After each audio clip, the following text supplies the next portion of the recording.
À La Rosière, ce mercredi, le soleil et le grand ciel bleu contrastaient avec l'humeur ambiante de toute une station. Ce mardi, l'école du ski français a perdu l'un des siens dans des circonstances tragiques dans un accident lors d'une formation professionnelle à l'héliski sur le sommet italien de Miravidi. Comme on est en frontière, on a un domaine franco-italien, on organise des dépôts en héliski qui sont autorisés en Italie et pas en France. La société italienne qui s'occupe de l'héliski sur l'Italie convoque les moniteurs français pour une formation de début de saison pour tout ce qui est embarquement, débarquement, consignes de sécurité dans le protocole à réaliser lors d'une dépose en héliski avec des clients. Selon les premiers témoignages, le moniteur enfant du pays, âgé de 43 ans, serait resté accroché à l'hélicoptère au moment de son décollage avant de chuter dans le vide.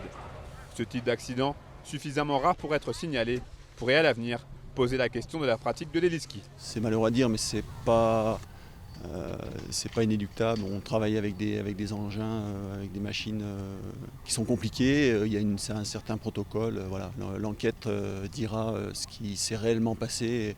Est-ce qu'il y a eu des fautes humaines ou pas, ou matérielles, je ne sais pas à l'heure actuelle. Donc je ne sais pas si ça, à mon avis, ça ne peut pas remettre en cause cette pratique.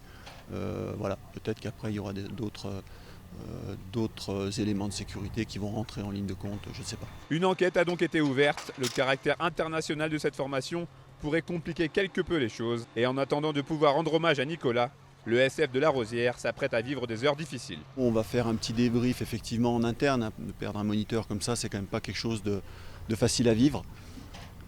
Donc on va faire un débrief, c'est arrivé hier. On va se poser tranquillement pour débriefer et savoir quelles sont les démarches à suivre pour le reste de l'hiver. Pour cette saison 2019-2020, une centaine de moniteurs et monitrices travaillent pour le SF de La Rosière. Tous sont évidemment sous le choc. En ce sens, une cellule psychologique sera mise en place dans les prochaines heures pour celles et ceux qui le souhaitent.